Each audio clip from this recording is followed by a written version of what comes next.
ஆனை பார்த்து துடியிடையில் கை சேர்த்து பிள்ளை போல தூக்கிக் கொள்ளுவேன். கூந்தல் பின்னலினால் விலங்கு போடுவேன்.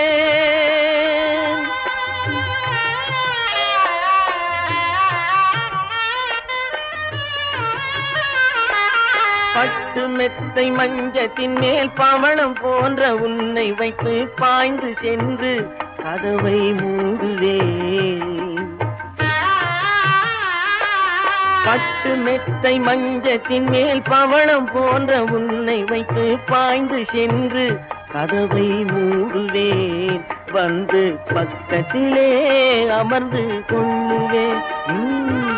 மெல்ல மெல்ல அருகில் வந்து மென்மையான கையை தொட்டு அள்ளி அள்ளி அணைக்க தாவுவேன். நீயும் அச்சத்தோடு விலகி